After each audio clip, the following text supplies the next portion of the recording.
Big boss Malayalam season 7 ഏറ്റവും പുതിയ promo ഇപ്പോൾ പുറത്തുവിട്ടിട്ടുണ്ട്. ആ പ്രൊമോയിൽ നമ്മുടെ അനുമോള് ടാസ്ക് ലെറ്റർ വായിക്കുകയാണ്.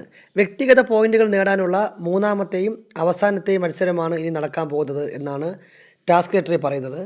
അതനുസരിച്ച് ആ വീടിൻ്റെ വിവിധ ഭാഗത്ത് ഓരോ സ്ക്രാച്ച് സ്റ്റിക്കറുകൾ ഒളിപ്പിച്ച് വച്ചേക്കും. ആ സ്ക്രാച്ച് സ്റ്റിക്കറുകൾ കണ്ടുപിടിച്ച് അത് ചുരണ്ടി നോക്കുമ്പോൾ അതിൻ്റെ അകത്ത് എന്തോ ഒരു സമ്മാനം പോലെ ഉണ്ടാവും എന്നാണ് ബിഗ് ബോസ് പറയുന്നത്. അപ്പോൾ അത് എവിടേക്കാണ് ഒളിപ്പിച്ച് വെച്ചിരിക്കുന്നത് എന്നുള്ളത് അവർക്കറിയില്ല.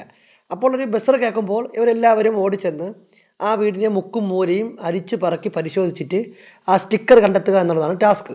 അപ്പം അതിനുവേണ്ടി ഇവരെല്ലാവരും നമ്മുടെ നെവിനും അനുമോളും അതുപോലെ അക്ബറും അനീഷും ഷാനവാസും ഇവരെല്ലാവരും നന്നായിട്ട് ഓടി എല്ലാ സ്ഥലത്തും നോക്കുന്നുണ്ട്. ബെഡിൽ നോക്കുന്നുണ്ട്, തലയണി നോക്കുന്നുണ്ട്, അലമാരയുടെ മണ്ടയിൽ നോക്കുന്നുണ്ട്, കിച്ചണിൽ നോക്കുന്നുണ്ട്, ബാത്റൂം ഏരിയ നോക്കുന്നുണ്ട്, വാഷ്റൂം ഏരിയ, അങ്ങനെ എല്ലായിടത്തും നോക്കിയിട്ട് ഈ സംഗതികൾ ഉണ്ടോ എന്ന് അവർ ചെക്ക് ചെയ്യുകയാണ്.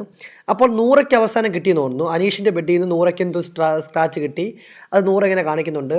അങ്ങനെ പല പല സ്ക്രാച്ചുകൾ അവിടെ ഉണ്ട്. ആ പല സ്ക്രാച്ചുകൾ എടുക്കാൻ വേണ്ടി മത്സരാർത്ഥികൾ ശ്രമിക്കുന്നതും ആ സ്ക്രാച്ച് ഒരച്ച് നോക്കുമ്പോൾ അതിൻ്റെ അകത്ത് എന്തോ ഒരു സമ്മാനം ഇവർക്ക് കിട്ടുന്നതുമായിട്ടാണ് ടാസ്ക് കാണിക്കുന്നത്. അപ്പോൾ നാളെ രാവിലെ ലൈവിൽ നടക്കും. ബിഗ് ബോസുമായി ബന്ധപ്പെട്ട കൂടുതൽ ലൈവ് എക്സ്ക്ലൂസീവ് അപ്ഡേറ്റുകൾക്കായി നമ്മുടെ ചാനൽ സബ്സ്ക്രൈബ് ചെയ്യുക.